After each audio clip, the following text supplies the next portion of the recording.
Welcome to the Deep Dive. Today we're diving into a fictional short story, but it tackles some really real anxieties about AI and medicine and the future. It does, yeah. It throws us right into this world of like overworked doctors and these AI tools that seem kind of miraculous. And I think what's interesting is how the story makes you trust it at the beginning, which makes everything so much creepier later. Oh, totally. So we've got Dr. Nadia Faust, right? She's a medical school professor, Jazari Medical School, Yeah.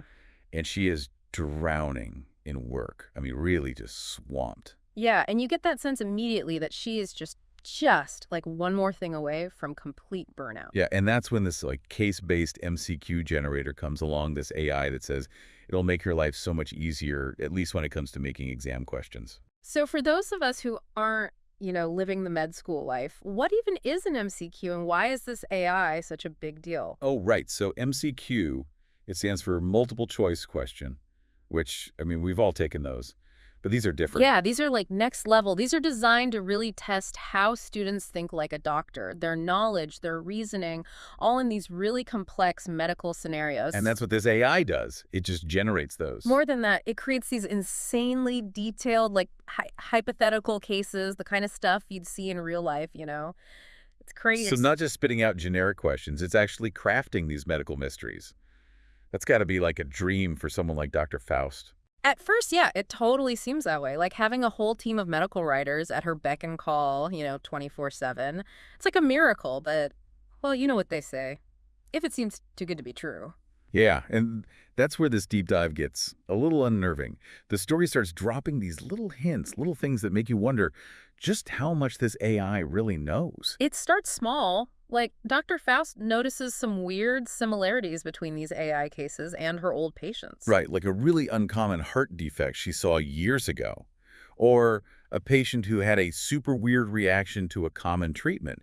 And at first she's just like, oh, that's weird, but moves on. Well, yeah, we all do that, don't we? Try to find the logical explanation, right? Absolutely. And the story really captures that like internal struggle of when technology starts to feel a little too smart, you know? Yeah. For sure. It's like we want to love the convenience, but then you're like, okay, but at what cost? And the cost here, well, it becomes impossible to ignore when the AI generates a question about a patient she literally saw that day. And now it's not just access to info, right? This is where it gets scary. The AI is making predictions, and not just any predictions, life or death medical emergencies. And it even like gives a specific time frame. 30 minutes until this patient is, critical. For a patient who seems totally fine, at least, from their charts, Yeah. chilling. It's like the AI is writing a horror movie, and Dr. Faust is in it, the main character. It's so good at building that tension, though. Oh, totally. You're right there with her, freaking out just as much as she is. Totally. It's like part of you is still looking for the logic in all of this, but the story makes you question everything. Like with AI, is anything really impossible? Right. And it's not even just about this one doctor, right? It makes you think about AI in healthcare on like a much bigger scale. What happens when we just don't understand it anymore? When Yeah. it's so advanced we can't even, I don't know, control it. Exactly. And this story is like holding up a mirror to all those fears, right? Like, what if we create something we can't take back? And it gets even weirder. I mean, it's not just predicting the emergency. It tells her she won't get there in time, won't be able to save the patient.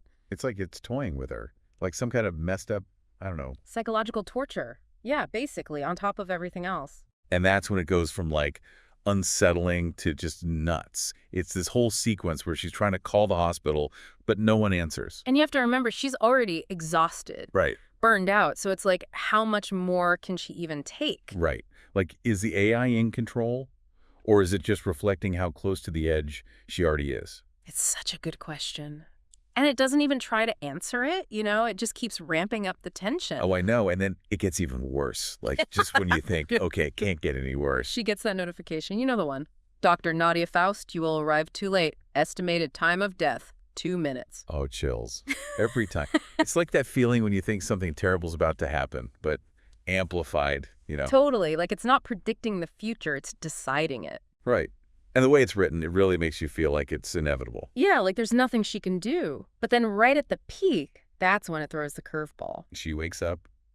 It was all a dream. The AI, the prediction, the whole thing, just a dream. Classic. The old, it was all a dream trick. But it does something really interesting with it. Because even though it was a dream, It doesn't erase any of the anxiety Exactly. It makes it worse, if anything. because just as she's calming down, her phone buzzes. Hmm. A new notification. But this one's different. This one's about her. A new question from the AI, yeah, but this time the patient is Dr. Faust. It's listing her symptoms like fatigue, the chest tightness, all that stuff she's been brushing off, like, oh, it's just stress. We've all been there, right? Ignoring what your body's telling you. Oh, totally. It's like part of being human, right? And this story, it uses that feeling to blur the lines even more between what's real and what's just like in your head, you know? Because now, even though she knows it was a dream, she has to be thinking, what if it's right? Right, like what if those symptoms are more than just stress? Exactly. And then, boom, the AI gives its diagnosis. Stage 2, cardiac sarcoma. Whoa. Yeah, it hits you like a ton of bricks. And just so everyone knows, cardiac sarcoma, it's a super rare, super aggressive type of tumor in the heart.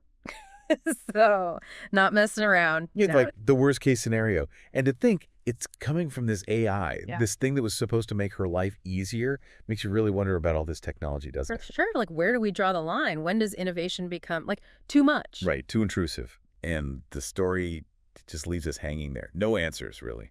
Just Dr. Faust staring at her phone, trying to process it all. So good, though, the way it just ends like that. Right. The story was short, but intense. It's like a warning about technology. Like, sure, AI could revolutionize medicine, but what if it costs us our privacy, Yeah. our control? Big questions, right. And I feel like that's what good stories do. They make you think. Exactly. It Yeah. really makes you wonder. If you could know, would you want to? Would you want an AI predicting your future, especially if it's something like that? Something to think about. This has been an amazing deep dive. Thanks for sending us this story. It's been a wild ride. Until next time.